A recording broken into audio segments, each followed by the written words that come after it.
Qadrdan tamaşaçylar, ýanymda Gonkong Ýaşlar Federasiýasy tarapyndan 1-nji awgustda geçirilen global ýaşlar ilmi we tehnologiýa halkasy aty taslama halkara olimpiadasynda kümüş medal mynasyp bolan Sanjar Saburow bar. Biz gaty begenlerdiň sag bol, alan ýeriň bilen, eden taslamaň bilen.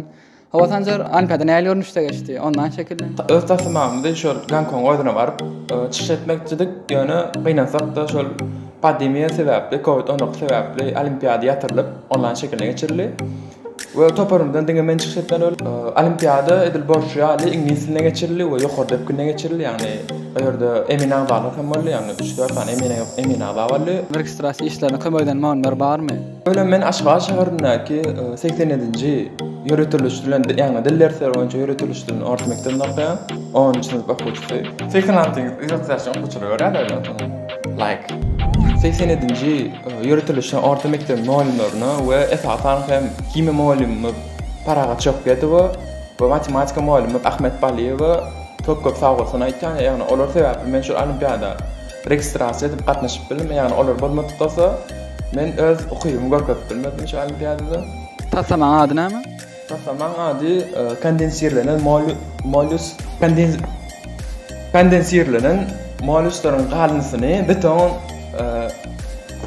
kondensirlenen mollusk galnylaryny beton garym hökmünde olanmak.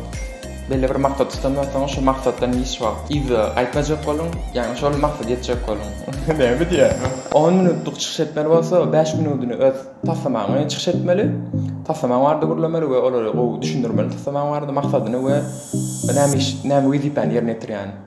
We ondan soň olar şol netijelerin tiz wagtda çykjagyny aýtdy we 2 gün soň netijeler çykdy. Taslamaň esas maksady näme? Bu taslamagyň maksady şol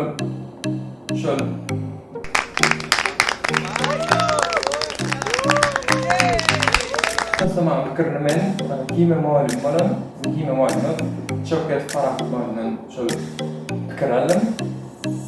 We şol ýagny muallisyň eriniň ýagny köp miktarda galyny bilip şol bir ulanşyk ýerjek boldyk. Menden duşlara berjek maslahatym öz boş şartlaryny, öz gowran ýagny işler bilen meşgul bolmagyny we öz öňünde maksat tutmagyny maslahat beren ýagny maksatsız ýagny içerik bolmak.